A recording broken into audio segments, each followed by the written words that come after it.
So some parts of this will be applicable, whereas other parts, like this part, who are you, is not applicable. um, so I can summarize this page, which looks very complicated, in a question. What is IFR? Instrument flight rating. You sure? Yes. What does VFR mean? Uh, v Visual flight rating. So it's visual flight rules and instrument. Oh, right, rules. Okay. Yeah. So Same thing. a rating would mean a license. And technically, it's a license that allows you to fly at night, and then once allows you to fly at So day. you've got IFR conditions, and you've got Yeah. VFR conditions. Yeah. An instrument rating allows you to play in the world of IFR. Yeah. This is where the regulations are, which we're not going to go into because it's a very boring document. It's well, yeah, it's just a document just full of rules, and it's not very interesting. Looks it. So this is how it works in airplane world. So before Brexit, we had EASA, Yeah. and then we had the UKCA. Well, what about oh, because it's European, right? Okay. Yeah. So the European Safety Agency is the European governing body for safety, Yep. and then they would tell the UK and Luxembourg and France and Italy and basically every country in Europe, Poland, you name it, what the rules are, and then it's up to the authorities to put the rules in place. Yeah.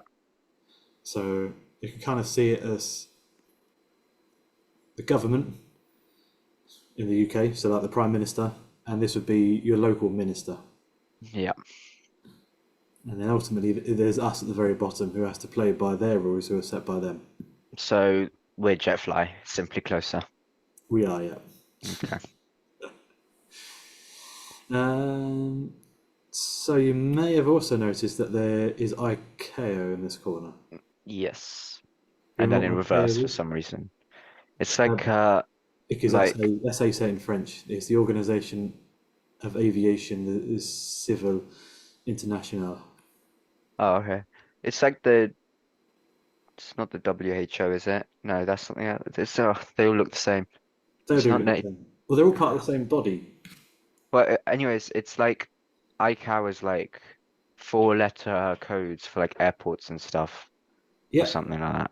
So ICAO, these guys, they make all the codes for the different airports. So if you wanted to start a new airport in Luton, for example, let's say you wanted to call it, I don't know, Oliver's Airport, Yeah, really exciting name.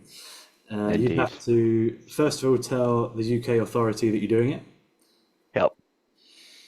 The UK authority will then tell ICAO, hey, this guy wants to start a new airport.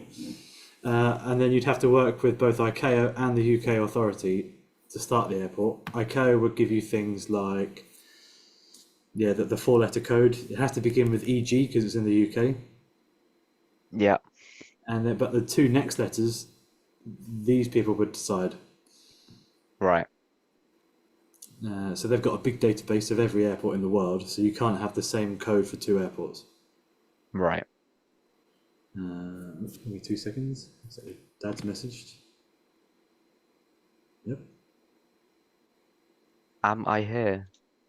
It says all okay, and I said, yep, we have started. That's good. Oh, it's typing again. Okay. So you've got in the UK we've removed EASA because we left the club, Shame. but so now we've just got the UK CA and then ICAO is above them. Yeah. ICAO write these even less interesting documents, and they give them even less interesting names. So Indeed. yeah, the ICAO document, blah, blah, blah, blah, yeah, a boring name, but this is where the UKCA has to take the rules from. Yeah. So, in the world of IFR, we have. Well, okay, what's IFR used for? Probably an easier name. Flying using your instruments Uh, and not your eyes. well, you still have to use your eyes to look at your instruments. Well, not the windows. Um, true. Ooh, okay, here's a question. Have you ever used the instrument flight rules as a pilot or as a passenger? As a pilot. Wait, what? No, sorry. Huh? So, whenever you go to Poland or on holiday, or basically when you fly in a commercial plane, Oh, yeah, no, they use IFR. yeah, so they use IFR. Yeah. So IFR is really good for connecting two airports together. Oh, fuck. Sorry. Oh, my computer overheated. Give me a sec. Yeah, Hmm. How am I going to do this? I'm gonna have to restart my computer. Just give me all a right, sec. I forgot to turn the fan on. no problem.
Hello, I'm back, Hello. and the fan is on this time. Good, good, good. Right, I'm just going to stop sharing the screen and then restart it because I've managed to finish off some work bits and I don't know what was on the screen.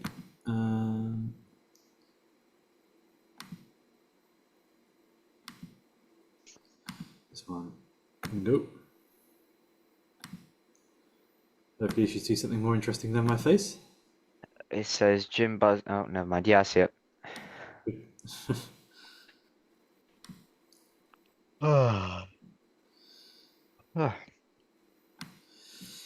So for IFR you have these things called airways, which is actually what I was looking for before I shared the wrong thing. So Oh, yes, I remember that. I just saw something on TikTok about it. yeah, okay. They're like roads in the sky Yeah, that you like have roads to in the sky. follow. Yeah.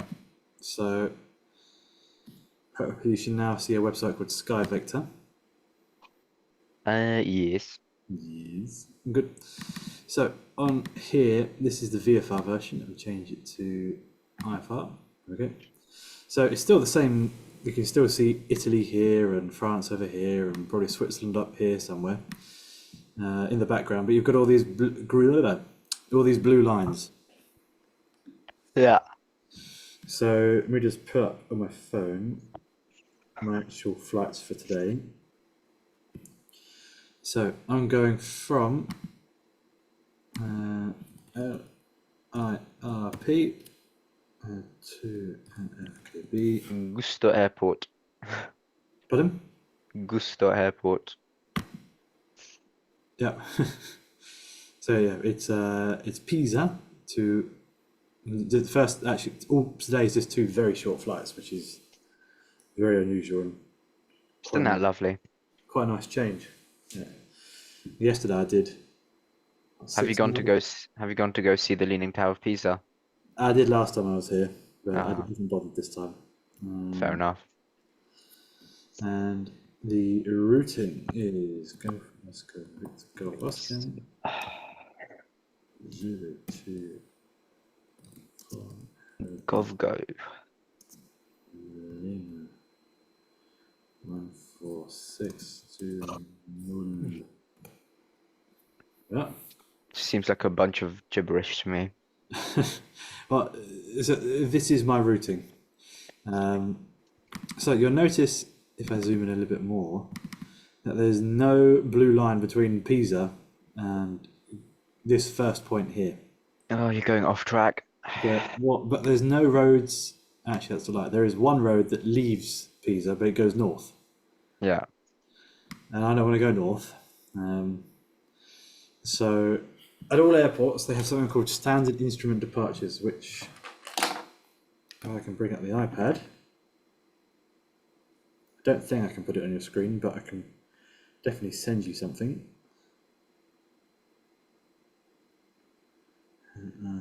P. Oh, yeah. I agree. Yep. Import.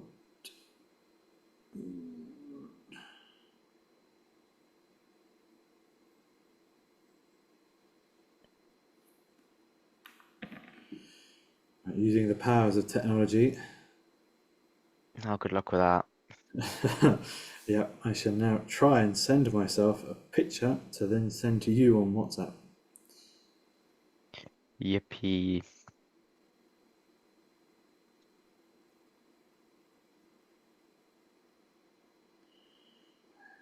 There we go. On WhatsApp, I've just sent you a beautiful screenshot. Yeah. Yeah, so using your phone and the screen at the same time now. So there's a black line that leaves roughly where it leaves where the airplane is because I'm in Pisa. I'm basically at the airport. Oh, I'm very Yeah. close to the airport. It goes. It does a big. It does a big U-turn to the coast, and then it goes down to Govgo. Yeah. So that black line roughly goes about here. Yeah. Yeah. So most airports, not all of them, have what these are called standard instrument departures, Yeah. and it's a way to get from the airport onto a road. Yeah. Sometimes some airports have them for noise reasons, like Pisa, for example, because when you take off, if I could work the IFR, the Leaning Tower of Pizza is here, Uh-huh. and they don't want aeroplanes flying over it, so instead they send you out to fly around it and then come back Why don't they want flies playing over it? because Planes flying over it. it makes you noisy. No. Okay. It make the people angry. Yes. Would it? What with the Well, people living in the Pisa? people probably that live in the city, yeah. So instead they go across this part of Pisa, which I guess is not very highly populated, or if it is, I guess the houses are quite cheap. Yep. And then you do a big U-turn around the city, and then you carry on going in the direction you want. Yeah. God, I'm yawning a lot.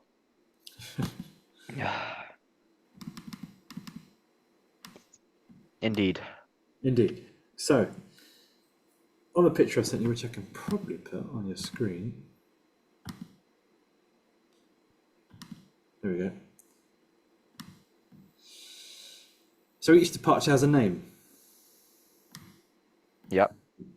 What is the name of the departure that goes to Govgo? The name of Carel. Oh, no. 379 piece. Say that again. 379 piece. 3, 7. Like there's a little arrow with 379 piece. I don't know if that. Okay, no. So the names are here. So this one Oh, actually shows right. two departures. So it Yeah. has the Govgo 5 Echo, Yep. and it shows the Marvel 8 Echo. Yeah. Reason why it shows two is because it has a point, it ends here and it also ends over here. Yeah. So this is like two birds, one stone situation. Right. Yeah. So your takeoff, you have this big U-turn around the city. It says you must complete the turn, and you've also got this 3,000, but with a line underneath it. What do you think that means? Um, like it means there's a line. I don't know. Yeah. Well, what do you reckon 3,000 could be if there was nothing? If you just said Altitude. 3,000, yeah. So as the lines below it, it's saying be 3,000 or above. Oh, okay. Yeah. Likewise, this one here in the middle, where it says Carel, it says 4,000 with a line underneath, so that means 4,000 and above. Yeah. And here, flight level, you know what that is 90 and above, flight level 150 and above. Yeah. Yeah. Sometimes you'll get the blue line will be below and above. What do you reckon that means? It'll like you can't go above a certain altitude and you can't go below it. So you have to stay at that altitude. Yeah. So if there was a blue line above the 3,000 as well, it would say be at 3,000 here. Yeah. What do you think it means if there's a line only above? It means that you can't go above it, but you can go below it. Yeah, so you could go up to 3,000 feet on that one. Yeah. Yeah. Good. So some other colourful bits because recently they've only recently added colour to these because pilots are simple people. Mm. They've got these orange blobs. Any idea what? Um, like areas you're not allowed to go over, This maybe. here might help, but I don't know if it will. Mountainous areas, maybe, Yeah, or structures that go above that height. yeah. So you've got a little legend here. You've got a white bit. It means it's below 2,000 feet.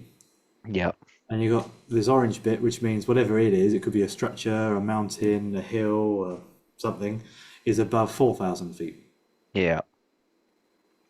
And Pisa, yeah, there is a mountain at the end of the runway. I can confirm I saw it last night.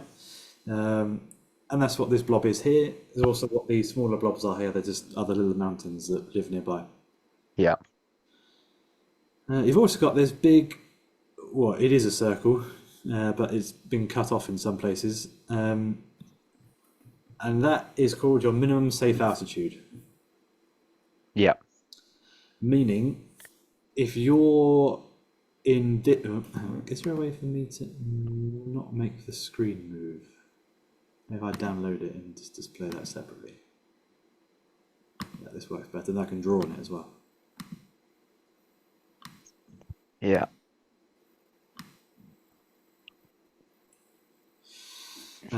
So,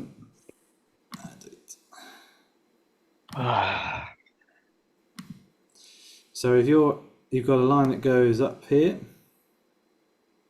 and then out here, Yeah. and then the circle it continues over here as well, and it also continues over here. So that's saying if you're within this circle over here, Yeah. and if you're above 2,600 feet, you won't bump into anything. Right. Okay. I'm not expecting you to know the answer because I haven't told you the answer yet. How far do you reckon it is from the center of the circle to the edge of the circle? A few miles. A few miles. Yep. If you're, is there a way to work it out? Yeah. So there is a way to work it out. So this little number here is how many miles this leg is. There's another little number here. Another little number here. Yeah. How Ow. far is it from the center of the circle to the edge of the circle? Okay, hold on. Let me pull it up on my phone. I might let me see some more stuff. Okay.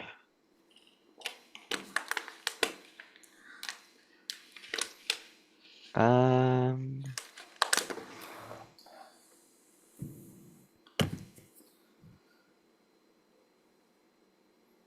no idea. I'll give you another question then. What's 15 plus 6 plus 4? 25. Yep. So it's 25 miles from the center of the circle to the edge of the circle. How do we get 15 plus 6 plus 4? Because you've got little numbers here, here, Oh. yeah. Why doesn't it just say 25? Because that's seen as common knowledge in IFR. Alright, okay.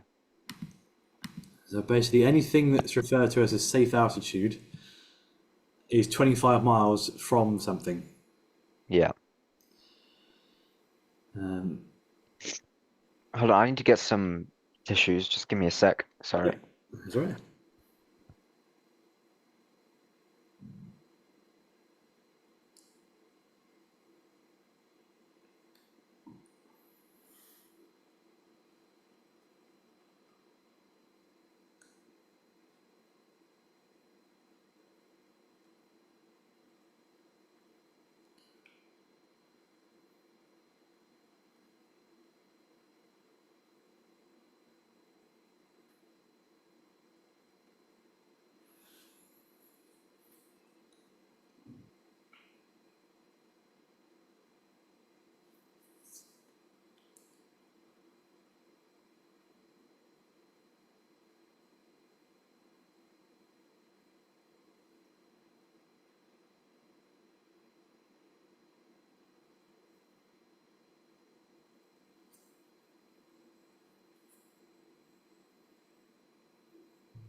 Okay, I'm back. Oh, Do you know how long this session is going to be? Because my mom's uh, asking. it can be long or as short as you want. It can be an hour, it can be an hour and a half, it can I don't be. really mind. It's up to you. I've got the whole day. Okay, I need to leave the room by 2, which is what, 1 o'clock UK time. So you do an hour and a half, or just shy of an hour and a half if you want. Yeah, sure. Sounds good. Yeah. Yeah, I'm here longer than 2 then. I think it was like €90 for 2 hours or something. Hmm. I figured Yeah. I probably couldn't persuade work to pay that. Um, whereas I did yesterday. um, Yeah. yeah. So this anything that's referred to as a safe altitude or a minimum safe altitude is always 25 miles. Yeah. There's a bonus point if you want this in the future. So it is 25 miles, but there's a 5 mile buffer. Yeah. So on paper it is 25, but it's actually protecting you up to 30. Yeah. Why do you reckon it's 2,600 feet when it's over the sea? Maybe there's like an oil rig or something. I don't know. Yeah, you're exactly right. So, Pisa, there's a little town just to the south of Pisa that makes oil rigs, and they float them out and they send them on their merry way. Yeah, it's because there are moving obstacles, and they can't guarantee how high they'll be. Yeah. So they're just guessing it'll be 2,400, I, so, 600. so they're saying if you're at 2,600, you will definitely be higher than an oil rig. Okay. Um, What if you're not? more then you're not really going to be there to argue with them. But I mean, you might be. You might like dodge it last minute. true, and then I say you've got a good argument. Customers wouldn't be happy, but No, that's their problem. Uh, yeah, another. Let's pick a different sector. So this one to the north. We've got this little arrow. Oh, also, Oh I, yeah. am I meant to be seeing the picture, but like not in WhatsApp? Yep. We're supposed to Yeah. be seeing this one. Oh, okay, that makes it a lot easier for me. Okay. Yeah, because I was drawing on this one earlier, and I guess we Yeah, I could. was a bit confused. Yeah. Okay. Um, Let me bring out the pen again. What is it? What's a pivor? Piss, pissvor. A piss for. Yeah. You're talking about this one? No, like it says to be used when pissful unserviceable. Oh, okay, so PIS is the name of a VOR. Oh, sorry. Yeah. Um, What are both of those things? so a VOR, remember from, I think it was comms, you have very high frequency omnidirectional radials. Yes. Yep. So PIS is the name of the VOR. Right. And what is that? Was it just a radio? It's a navigational aid on the ground. Oh, okay. So, for example, this red one in a circle is an NDB. And how do Tell I me know that? acronyms. An NDB, a non-directional beacon. Yeah. So well, in that case, we might get that out of the way. What I might do is I might quickly jump into an old presentation just to remind you of a few of the abbreviations because they will come thick and fast. Okay. Um, Give me a minute to find where I put them. Ground school. When it's gone, it's gone, it's gone.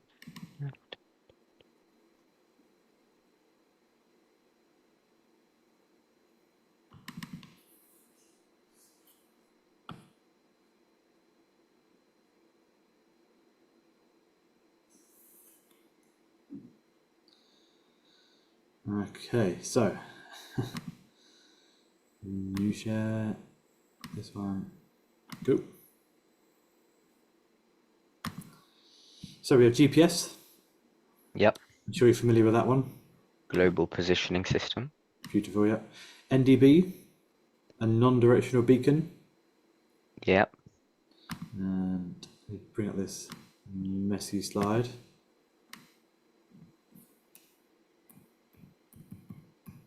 Oh, what happened there? There's a picture in the way. Animations, huh? Yeah. So NDB stands for non-directional beacon. Yep. How does it work? It is it looks a bit like a radio antenna. It just, I've got a picture of one somewhere. Here we are. This is what they look like. This one over here. Yep. This one is a particularly tall one. Usually they're about half the height, but yeah, they look the same. Wait, what does it do again? So it just sends out a constant radio signal in all directions. I think we've like at cadets. I'm pretty sure I don't know if it's the same thing, but like it's similar. And like whenever you're like lost in the field or something, you need to put it up. We like practice like putting up like I don't know if it's an NDB, but it's something similar. It's like a big tower, and you need to put it up and then switch on, and it sends like radio signals when you need help or something. Yeah, and I guess it makes an instrument that someone has pointing the direction that you are, or Maybe. they can work out where you are from where they are. I think so, yeah. We've got one at cadets to practice on, but I don't know if it's the same. It might be a little different. I don't know. It's the same. I would imagine it's the same technology, where all it is doing is transmitting on a frequency saying, "I'm here." Yeah. It doesn't do anything more. No, I'd imagine that you've got probably one that's like 2% of the height of this one. Yeah. It is pretty tall actually, because it's some weird system. You need to dig it into the ground. Not dig it, but like spike it into the ground, and then you pull some lever, whatever you say, and then it like goes up a Okay. lot. I don't know, it goes up really high, surprisingly. Okay. I don't know, I might be able to take a picture next time we do the exercise, which might be a while, but Nice. Well, I'd be interested because I'd imagine I'm 99% sure it's the same technology. Do you know? So it's if you get lost or you need help or something. But do you know how the person that is coming to help you knows where you are? Is it like they hold something and they listen to where the signal's strongest? I can't remember. We did it a while ago. I think someone had to hold something, or maybe not. I really can't remember. Someone had to hold something somewhere. Oh, maybe that was just when we were still building. It's all just one thing right now. I can't remember. Fair enough. But yeah, I'd imagine that they have to hold something and they wave it around a bit. Yeah. And when they find out where the signal is strongest, that's the direction they walk in. Well, we didn't actually ever turn it on because, yeah, but we put it up and then yeah. Fair enough. Okay. Well, yeah, I imagine it's the same technology. Yeah. And in the aeroplane, this is an aeroplane. This, and let's move everything around for a second. This over here is the instrument that tells us where the NDB is. Yeah. So we're in this aeroplane. The NDB is behind us. Mm-hmm. It is pointing back. Yeah. If the NDB we're flying past the NDB, Yeah. all it's doing is pointing towards the NDB. Yeah. As you fly past it, the arrow will turn and follow it as you go past. Yeah. Yeah. So it's called a non-directional beacon because all it does is point. Doesn't tell you anything more. Doesn't tell you a distance. Doesn't tell you how to get onto something. It just tells you it's there. Wait, so the only thing it tells you is the direction on how to get there. Yeah. Why is it called a non-directional beacon? Because there's another type of beacon which is this one. Looks like a plane to me. Yeah, for some reason everything's in the way.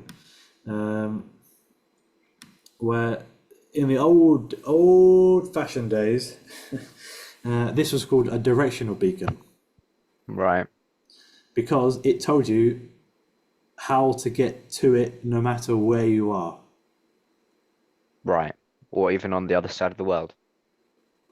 If you could receive its data, it would tell you how to get there. Ah. So in the olden days, this was called a directional beacon, but nowadays it's not. It's just called a VOR, a very high frequency omnidirectional radios.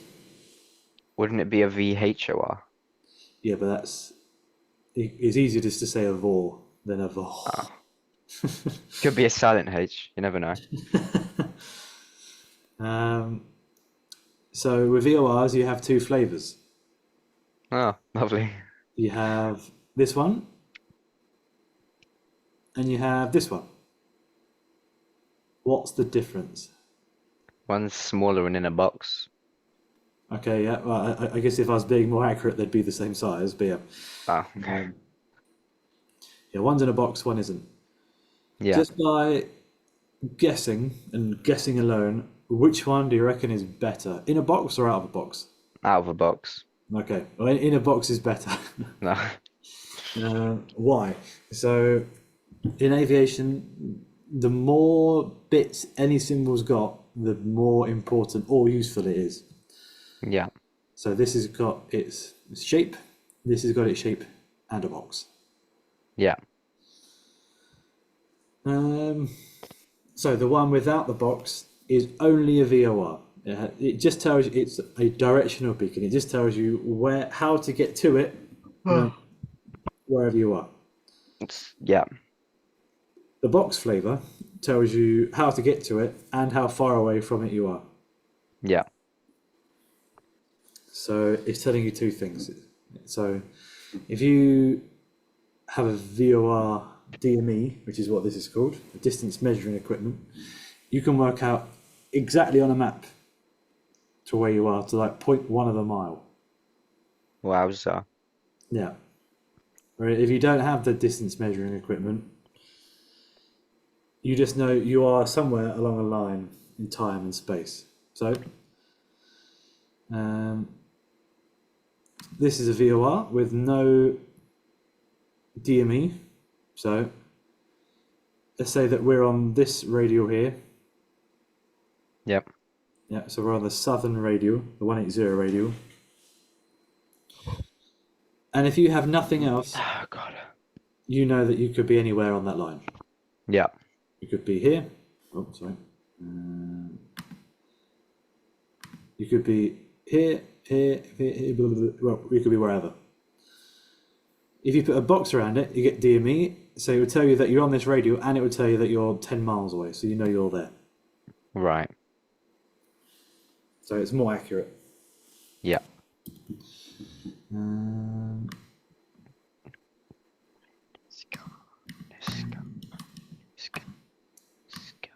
DME, do you remember what DME stands for? Demilitarized echo. Distance measuring equipment. Yep. Yep. And you'll notice when it has no VOR with it, it's just a box. Yeah. So the VOR DME is two symbols combined. So this one just tells you the distance, not the direction. Yep, it just tells you how far you are, and that's it. You can basically figure out the direction from the distance, though. You can, but if you have two DMEs, so for example, Oh yeah, that'd be an issue, wouldn't it? so you have this one, and I'll give it a better example.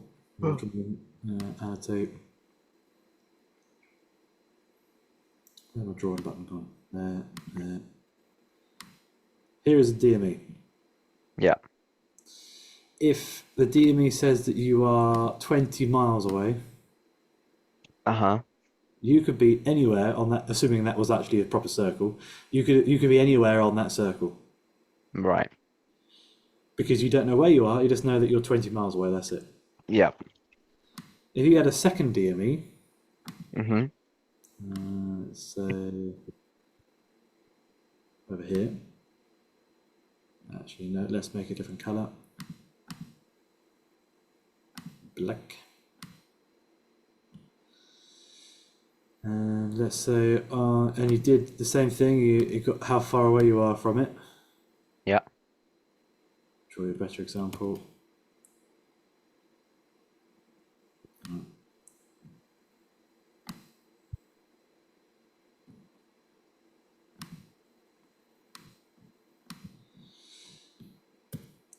Assuming that this was also a round circle around it as well. You now have two places you could be. You could be here or you could be here. Yeah. Yeah. So you need 3 DMEs to work out where you are, Right. which is a bit of a pain. It's like a satellite. Yeah, DME is basically a satellite. Yeah. There's one problem with DME because it It's not doesn't s- actually tell you how far away you are from it. It tells you, sorry, it doesn't tell you how far across the ground you are from it. It tells you how far away from it you are. What's the difference? So, for example, where's my drawing pen gone? I hate it when this happens. I lost my pen. Draw. There we are. So the black line across the ground, that would be your ground distance from the VOR. Yeah. Yeah. But it isn't measuring that, it's measuring this dashed blue line distance. Yeah. The blue line will be longer than the black line. Yeah. A really good example of it is if you were directly overhead, and you were here. Mm-hmm. If you're come on, brain. If you're 6,000 feet, you're 1 mile away. Yeah. So you could be directly overhead the DME station, but it will still show 1 mile away. Oh, I see. Yeah, okay. Whereas when you fly higher, so for example, maybe not today, but yesterday, if I flew over a VOR, I was 28,000 feet. Let me do some quick maths. You're 1,000 miles away. So I could be, if I was directly overhead the DME station, the DME would read 4.7 miles, Right. not 0.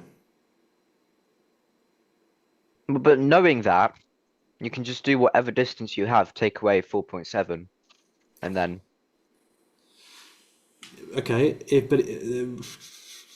let's say that you're still 28,000 miles, but now you're you're 28,000 feet, but let's say you're actually 5 miles away from the DME station. yeah. I don't actually. I can probably do the maths, but my brain might hurt afterwards. So we're trying to find. So it becomes an equation. Yeah. How long is the pink line? Oh, a squared plus b squared equals the hypotenuse, aka the c squared, aka the little pink line, and then you do c squared is equal to the square root of c, which is equal to c, which is Yep. equal to the pink line.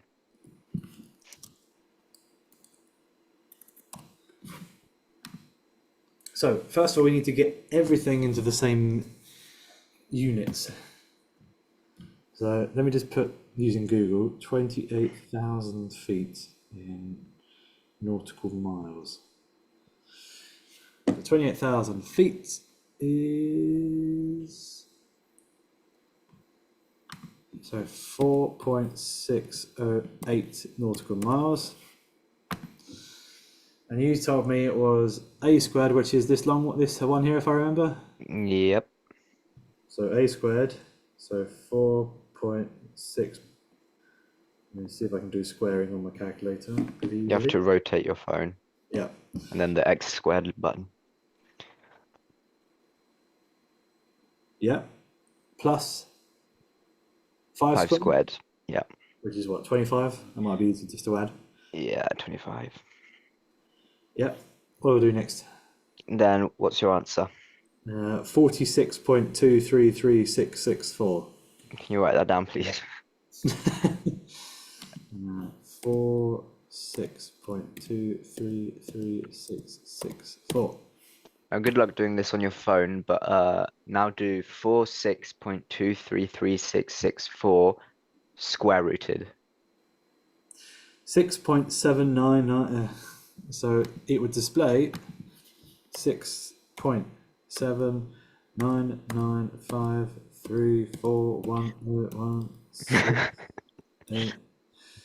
6.799534101686674. Right. Catchy, eh? No. But we're only 5 miles away, and now we have this 1.7 mile error. Yeah. If you need to know exactly where you are, let's say that you've got a huge problem, and if you're 1.7 miles out, it's not going to help. Yeah. Yes. So that's why that's the limitation on DME. That's a shame. Yeah. So No, it's but like, hold on. So you said that at 28,000 feet, when you're yeah, directly above it, what was it, like 4.7 or something? yeah, 4.608. Yeah. So whatever number you have, take away 4.608, and then that's how close you are, isn't it? No, if I was 1 mile away from the station and 28,000 feet, it would show probably about 5 nautical miles. Yes. So that means you're only so 5 take away 4.06608 would be 0.4 something something, and then that's how close you are. Yeah, but don't forget, pilots are stupid.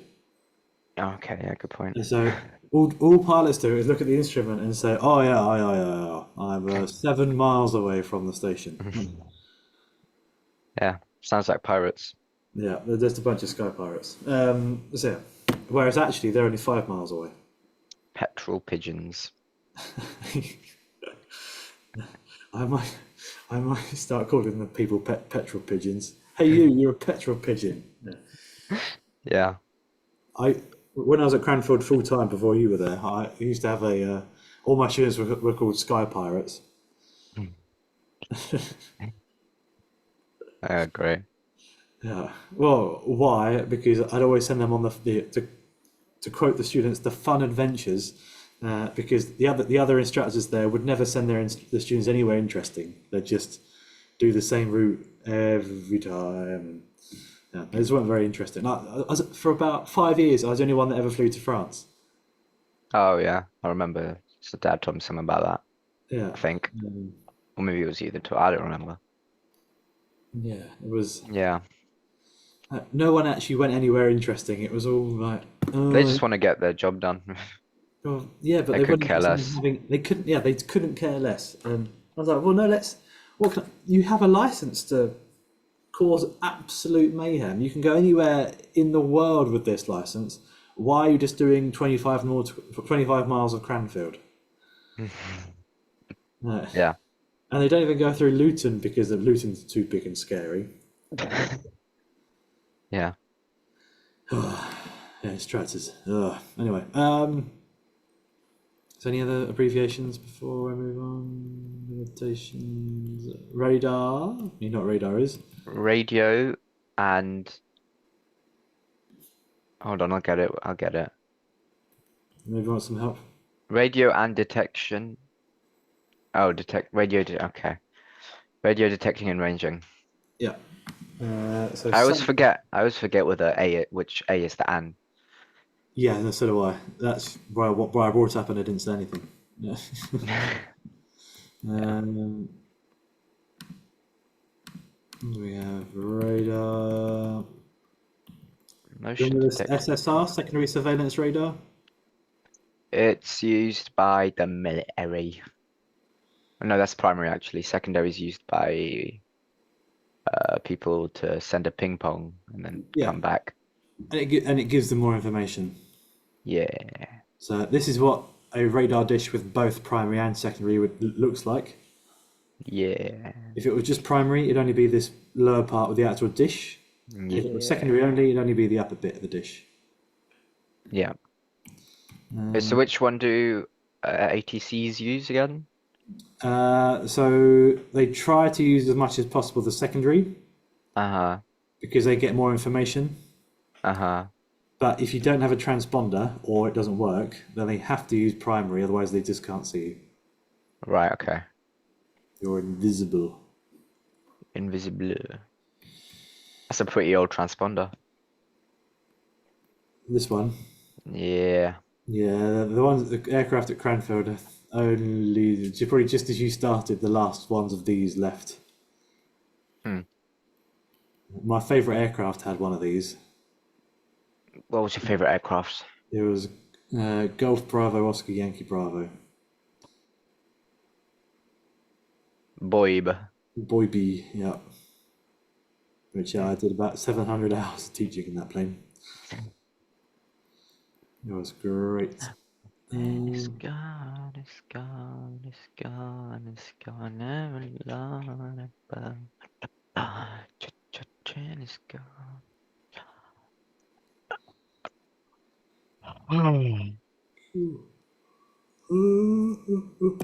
Oh, great. So I think that's all the abbreviations that we need to know. So you have GPS, Yep.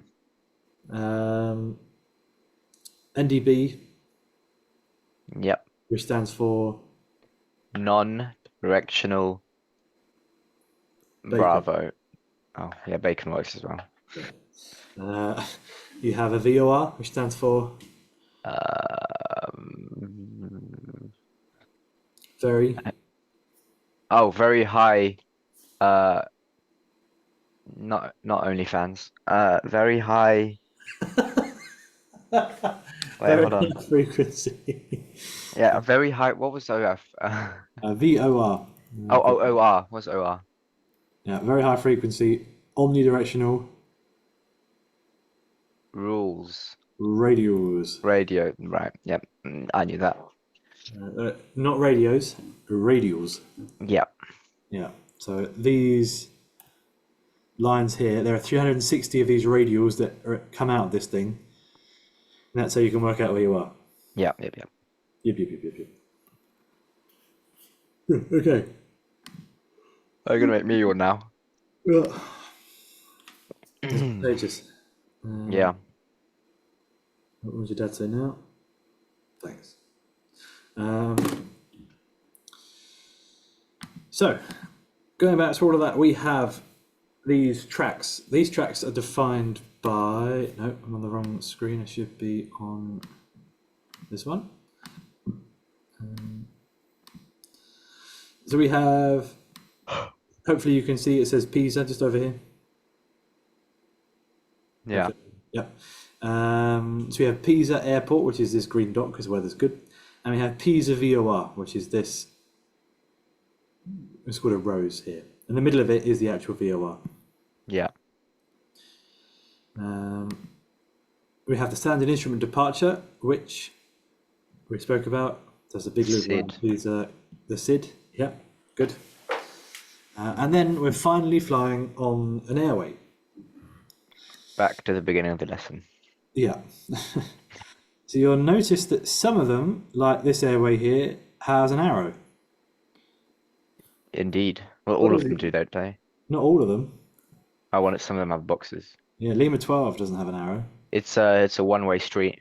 It is a one-way street. So the only way you can use this airway is if you're leaving Pisa, going southbound to this VOR called Elba. Elba. Elba. Yeah.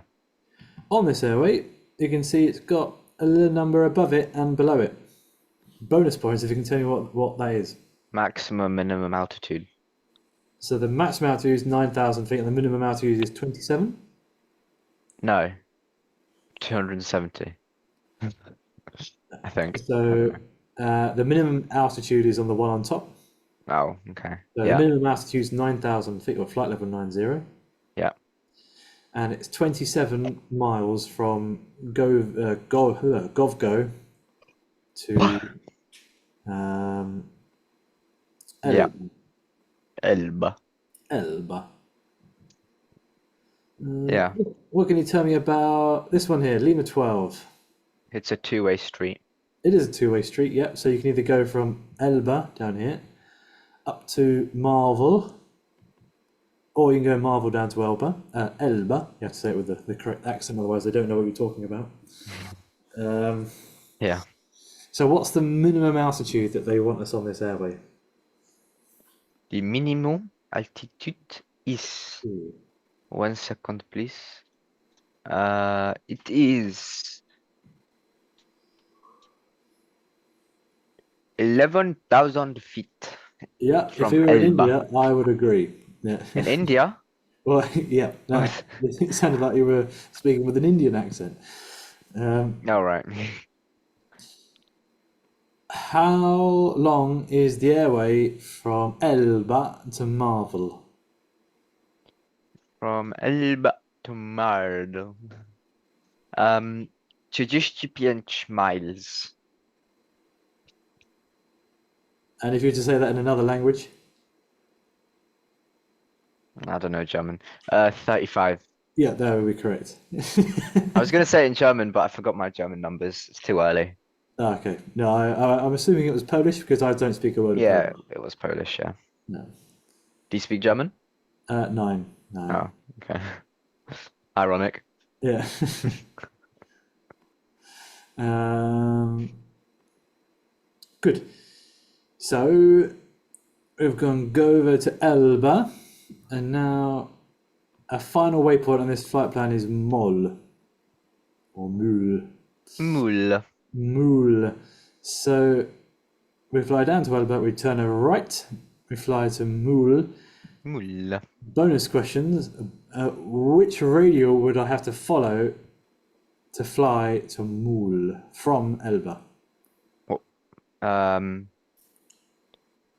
146. I don't know. Nope. Um, How about if you look at Elba, there's maybe a little number there. oh, 254. 254. 254. Yep. What's the minimum altitude that I have to fly down that airway at?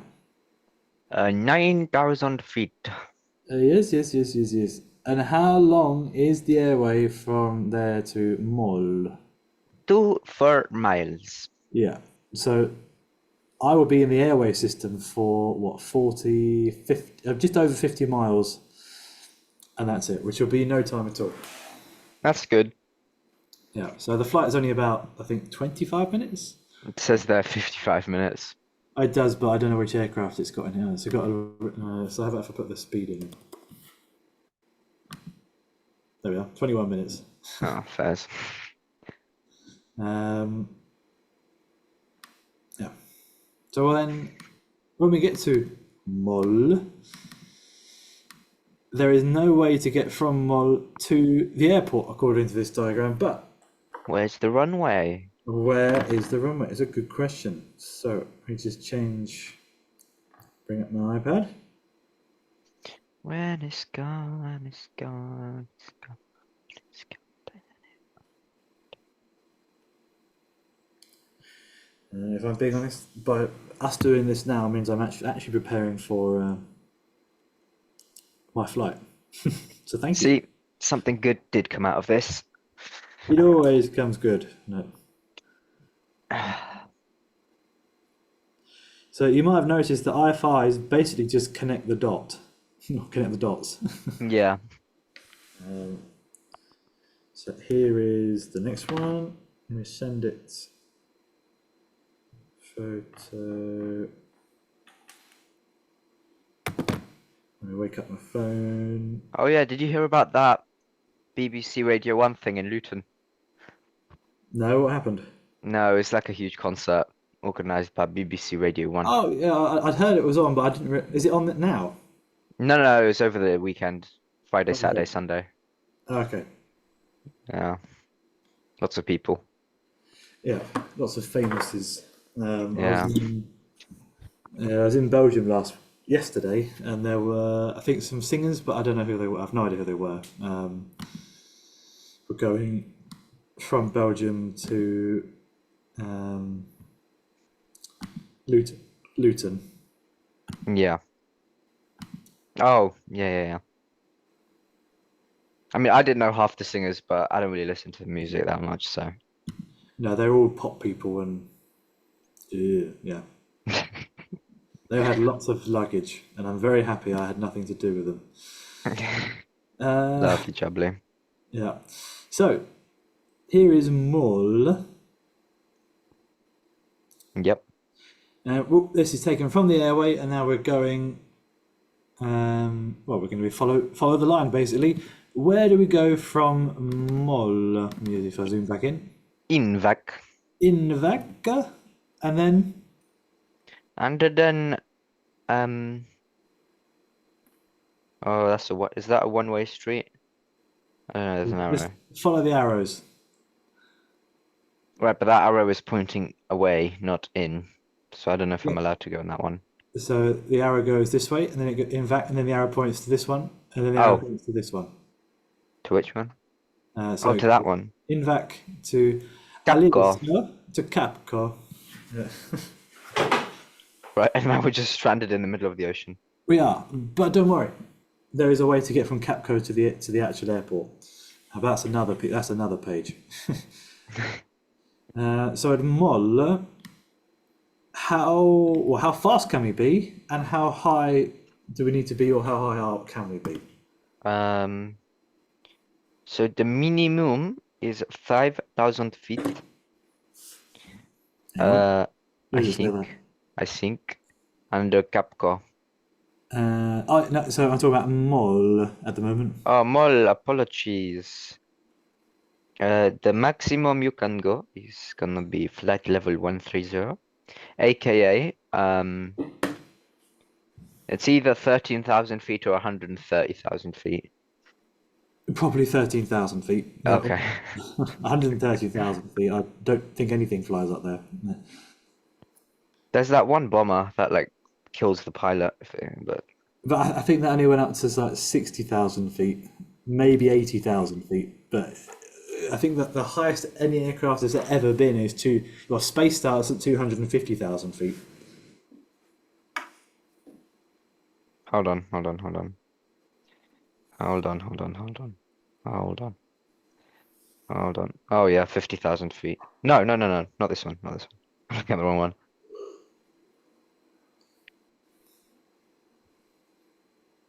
Oh, that's it. Hold on, hold on, hold on. 73,000 feet. Yeah, really, is a lot less than 130,000 feet. Yeah, well, Yeah. yeah. Wow. Yeah. So at Moll, you told me below flight level 130 or below. Anything to do with the speed? Yeah, so you have to be below 250 knots. Okay. And how about when we're at Invac? Below 220 knots. Yeah. And oh, bonus points. So Capco, it says it says above flight level. Sorry, it says above 5,000 feet. Correct. But there is a note. First challenge is to find the note.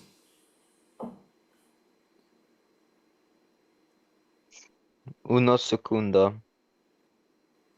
Oh, find it. Yeah, I find it. Very, very good. No, it doesn't want to focus. No, okay. It says Capco. It does say Capco, but what does it say? You say 5,000 slash 47,000. No, 4,700. Yep. T slash FL 140. Yep. Inbound 192 degrees. Yep. Maximum 220 knots. And the maximum below flight level 70 must be 185 knots.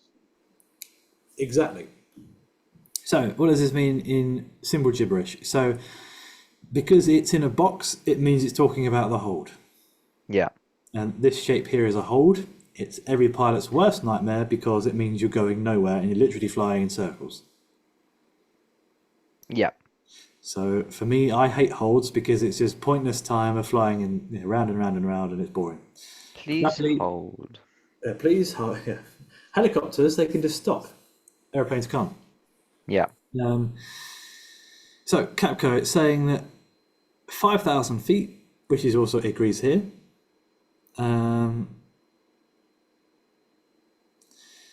But then it has this 4,700 feet T.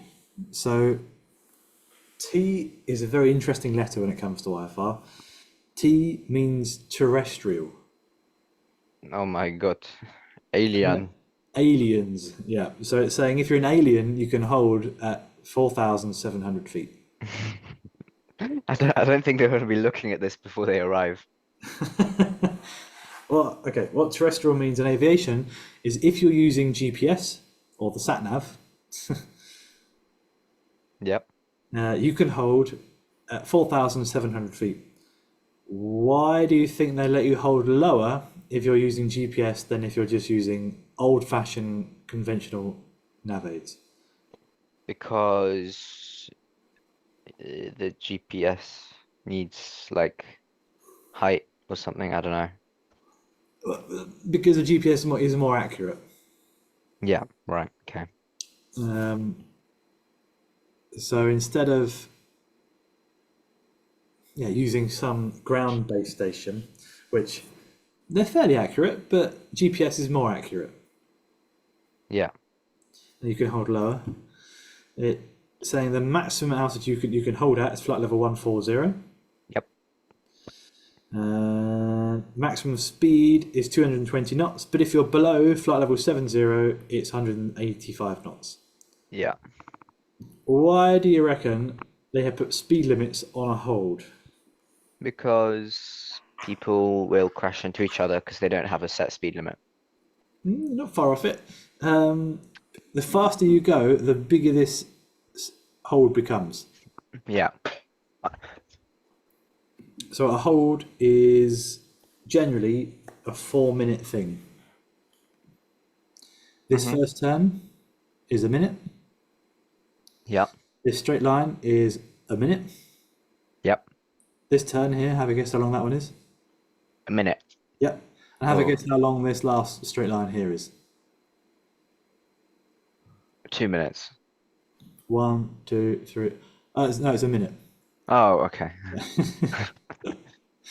So each section of this hold is a minute. Yep. And if you're flying at, I don't know, 300 knots, this turn here will still be a minute, but you'll probably end up somewhere over here. Yep. And they don't want someone flying To dough beam a hold that's going to be the size of the island. of the air. No, yeah, of the island. Yeah. Because this is a little island that I'm going to. Yeah.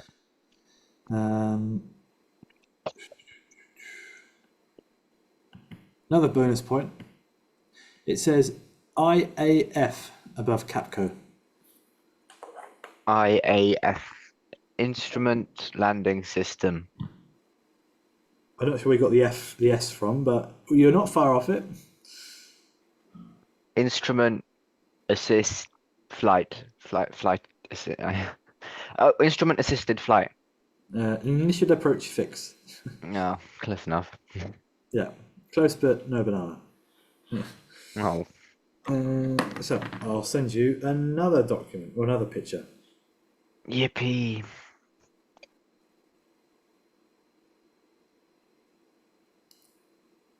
Share that one.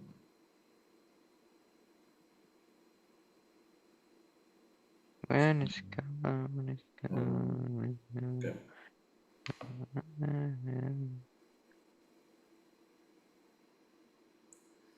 Come on, phone.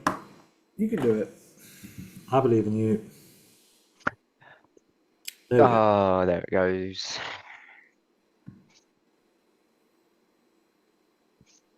Oh, why is it so complicated? It's too much to read. I could never be bothered enough. Well, I'm just gonna get in my plane and just fly somewhere. Who's gonna stop me? the flying Except, police. except for a few fighter jets. But yeah, but they've got guns and we don't. I'll just stick a pistol into the back of it. Got some super glue. Yeah. You know how like back in the really, really, really olden days. They just used to throw bombs just out of the cockpit. Was that like bombs away? Nah. Yeah, like that. It's just gonna be with a pistol instead. I'll just gonna just shoot them out through the window. It's I'm sure that'll easier. work really well with their sidewinder missiles and missiles that can shoot you down from like 400, 500 miles away. Yeah. I doubt they have bulletproof glass in the cockpit. Do they? Maybe. I mean, fighter jets, they might do, but I don't know. I don't think they would. Well, the glass can be quite strong because they're going quite quick. Does that make it stronger? Well, so if you like the windshield in your car, the glass on is stronger in the windshield than it is on the windows on the side. Is it? Oh, well, yeah, I know that. Yeah. Yeah, so like in an airplane, the faster the airplane goes, the more air pressure will be on the front window. So I imagine the window's quite strong on a fighter jet. Still, a few bullets to the glass and the head. I don't. I don't think that's gonna. Oh, maybe. I don't know. Whatever. I don't know either. So, Too so much thinking. yeah, too much thinking. So this is it's called an approach. So Yep. if you remember from the last one, Capco was the last waypoint, Yeah. and on this one, it is the first waypoint. Yeah. So if you went from Capco, follow this line's India Kilo Bravo 16, Fox Kilo Bravo 16, Mike Kilo Bravo 16, you'll end up at a runway, which is this little bit here. That's the runway. Yeah. So the approach plate you'll notice is it looks like it's divided up into more sections. And hang on, I might have a sneeze. No, it's dead. It's dead. Oh, that's horrendous. Oh God. Oh, that's not sure what's worse. It made me cry. So Capco, follow the line around, you get to the airport. So this is called it's called the profile. No, it's not. Nope. This is called the trajectory, Right. or the courses, I think is what the Americans call it. But so it's telling you to go from here to here, blah, blah, blah, blah, blah. Down here, it's telling you how high you should be. So this is the profile. Yeah. So now you have to kind of it's telling you information in a 3D context, but it's only a flat piece of paper, so it's not easy. So Yeah. India Kilo Bravo 16, which is here and is also here, Yeah. it's saying be 2,500 feet. Yeah. Yep. Down here, it says 2,200 feet and in a shaded box. Bonus points if you can tell me what that means. It means you can't go there. Exactly. It means Oh, it means that's the land, isn't it? well, yeah, basically, if you go below 2,200 feet when you're flying between here and here, you'll probably stop flying and become if we hit the ground somewhere. Yeah. So this is called a minimum descent altitude. Did you hear about that Spitfire that crashed? I did, yeah. There was Yeah. Lincoln, I think it was. Yeah. It was near RF Coningsby, I think. Yeah. Quite a shame. Yeah. But it was flying VFR, not IFR, because I don't think Spitfires can fly IFR. I don't think they had IFR back then. No, I think it was just fly. Yeah. Yeah. So you have a minimum descent altitude, meaning you cannot go lower than this. If you do, game over. Yeah. Then you notice it says mandatory 2,500 feet, which means Yeah. you must be 2,500 feet. Who would have guessed? Yeah. Now, we have an interesting symbol, which is my favourite one to pick on with newbies that join the company, because they always seem to forget this. It looks like the which one is it? The one of the crosses just slanted. A Maltese cross? Oh, give me a sec. It's like a hold on. No, it's like a religious. It's like a hold on. Christian. Maybe it's a Maltese one. There's one that looks more similar to it, but I don't. Oh, I know which one it is. It's one of the old Nazi ones. Of course. Aviation loves to be politically correct. The Schwarze Cruise. Maybe next time I fly with a German guy, I'll be, I look, it's as fast as cruise. Yeah. Oh yeah, the Iron Cross, kind of. Yeah. No, that's Kingdom. Yeah, Yeah, Kingdom of Prussia, Nazi Germany. Yeah. Fun, fun, fun. Yeah. Yeah. True lessons. Um, yeah, this either Nazi symbol or Maltese cross is what everyone in aviation calls it, means this is the top of descent. Yeah. Meaning your final descent starts here, and you next time you should stop descending is either when you land or when you Crash. decide not to land. Yeah. So it's telling us that we need to descend on a track of 147, Yep. which is conveniently also the same number here. Yep. And it's telling us we need to descend at 5.15 degrees, which in aeroplane speak for pilots is utterly impossible to fathom. Like, how can I do that? Because I'm not a math magician. I just fly aeroplanes. Yep. But luckily, they know pilots are stupid. And down here they tell us if you have a ground speed of 100 knots, you need to descend at 557 feet per minute, and you will keep 5.15 degrees. Yeah. To check that you're on the right profile over here, we've got distances. So it's saying at 6 miles, you should be 2,410 feet. Yeah. 5 miles, blah, blah, blah, 4, 3, 2, 1. Yeah.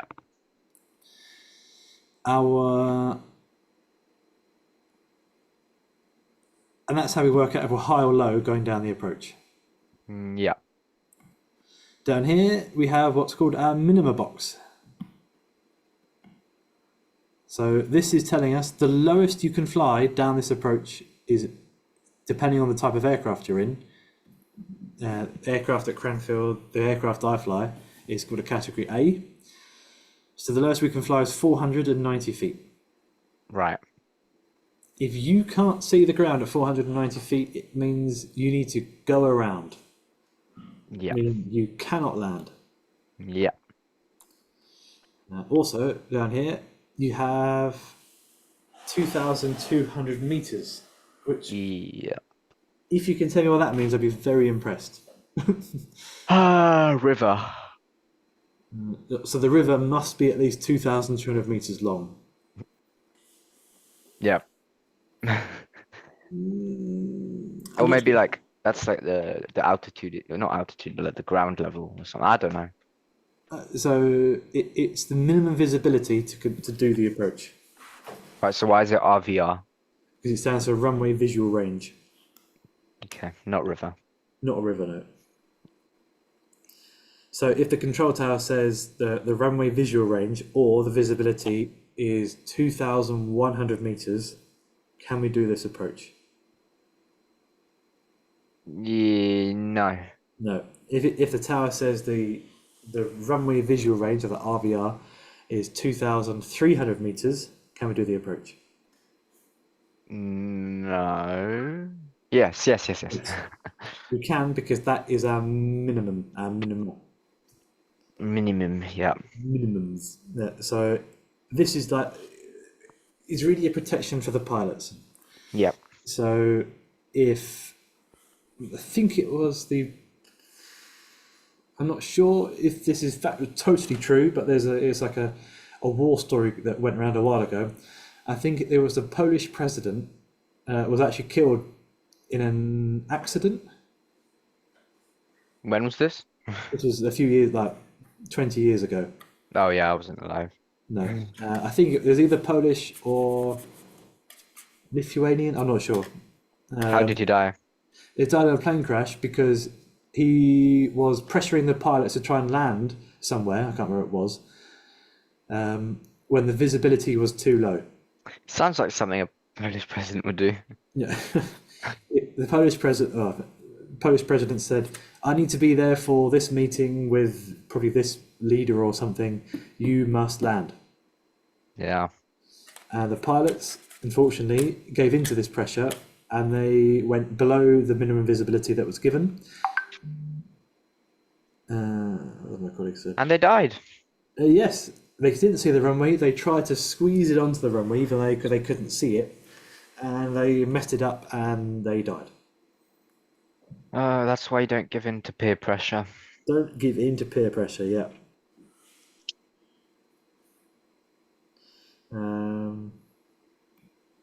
Yeah.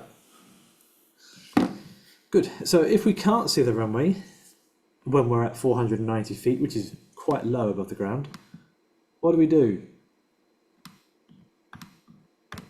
You wait until visibility clears, or you use the instrument approach flight or something like that. The So IAF. you do what's called a go around. Well, you just keep doing that until it clears up. Yeah, so you would do the go around, which in this case is climb to Kilo Bravo 610, which is this point, Yeah.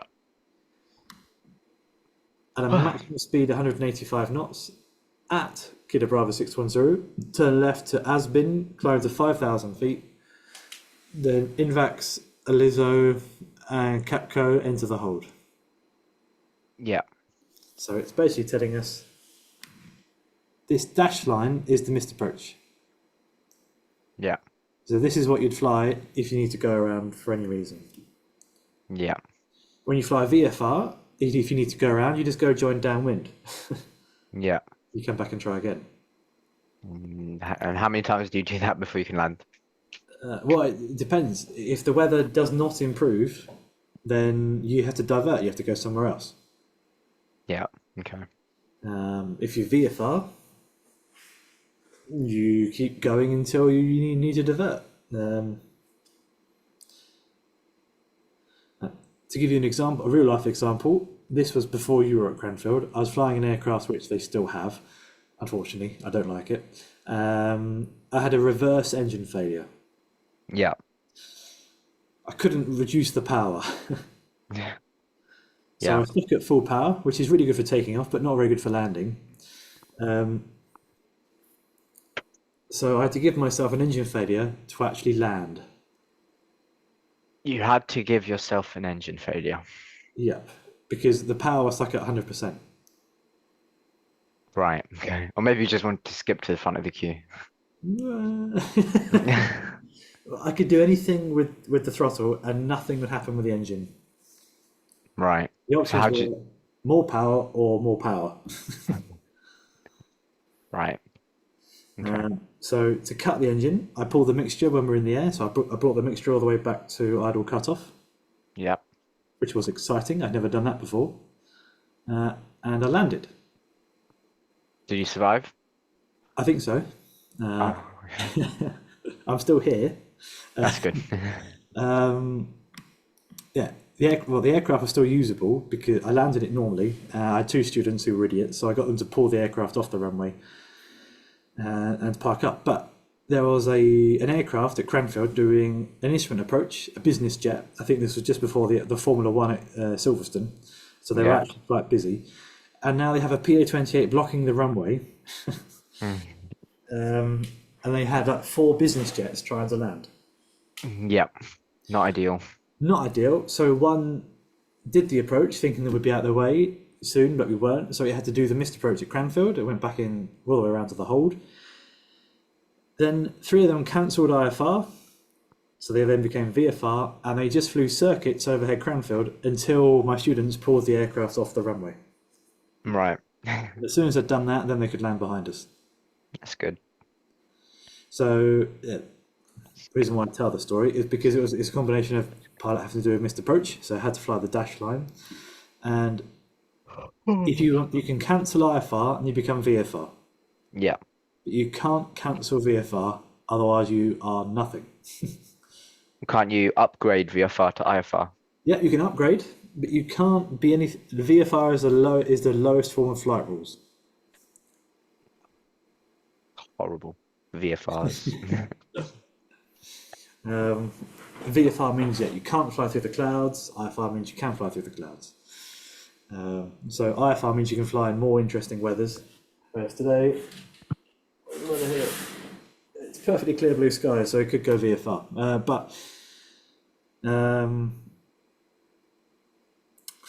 Yeah, so IFR gives you more options to fly through clouds, worse weather, and means you can fly more. Yeah. Like if the flight from Luton to Poland was cancelled because there was a cloud in the sky, you'd probably be a bit angry. Just a bit. Yeah. Whereas if you fly in VFR, that might have to happen. Yeah. Flying IFR, you can fly through the cloud. Yeah. So that's a very basic outline of IFR so far. My head hurts already. Good. No. Yeah. There are so everything you know about a VFR, you need to put that to one side and keep that in like one half of your brain, because IFR is a whole another world. I've only got one half of my brain. Ah, okay. Well, put it in a quarter of your brain and then use the other half of your brain. Wouldn't that be equal to 3/4 instead of 1/2? Yeah, but if you've got half a brain, and if I ask you to put it in half of your half brain, Uh-huh. So then quarter. that's a quarter, which means you can then put IFR in the other quarter of your whole what Yeah, would but that's be. the other quarter. You said the other half. Well, but it was half of a half. Yeah. So Shocking. store VFR in 50% of your available brain, Mm. and store IFR in a different 50% of your available brain, Okay.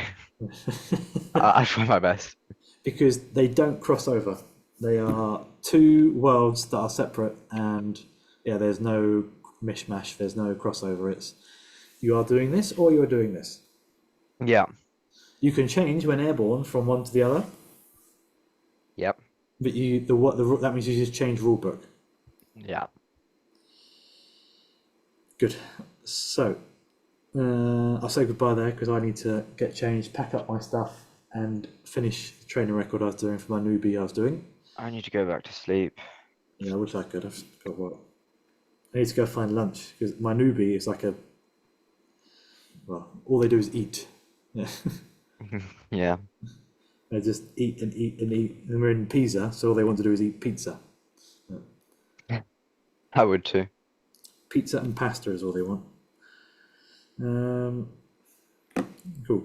Yeah, so you said you're on half term this week. Yeah. Are there any days that you cannot do?